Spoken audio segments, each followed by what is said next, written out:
This is the bathroom door on an airplane, and it can save your life. Not because it's the only thing standing between you and the guy that ate an airport burrito before he got on board. It actually has a hidden safety feature.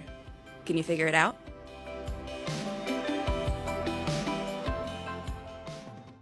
In case of an emergency that requires the pilot to land on the water, you'll be grateful for these little yellow hooks.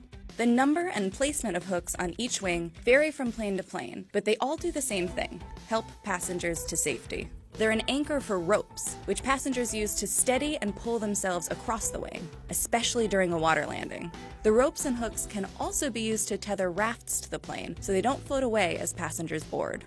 Let's say your plane does depressurize. You know the drill. Pull down on the mask to extend the tube, cover your nose and mouth with the yellow cup, and always put your own mask on first. But wait, why do you have to pull down on the mask? It's not to reach your face. It's actually to start a chemical reaction. There are no oxygen tanks on airplanes. They're just too heavy and bulky to be practical. Instead, the panel above your head contains a chemical oxygen generator.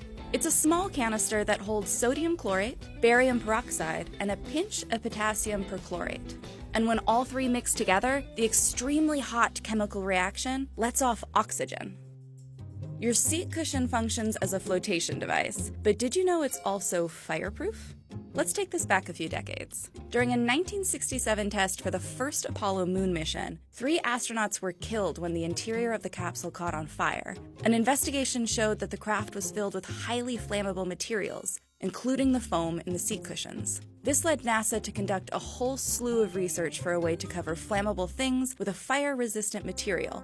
So in 1984, the Federal Aviation Administration issued new regulations regarding the flammability of airplane seats. And in fact, it's estimated that 20 to 25 lives are saved each year because their seats don't catch on fire. Above some of those flame-resistant seats, you might see a little black or red triangle.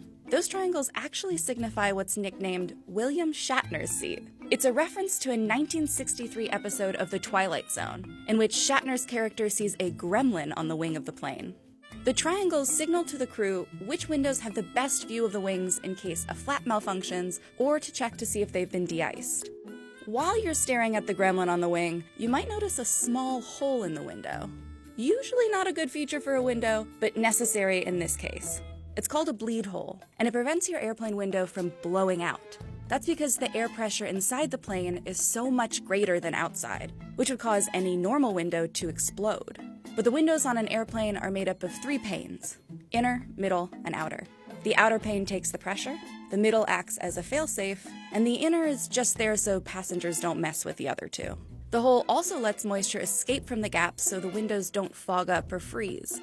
If the idea of your window popping out mid-flight causes you stress, just try to keep the shade up anyways.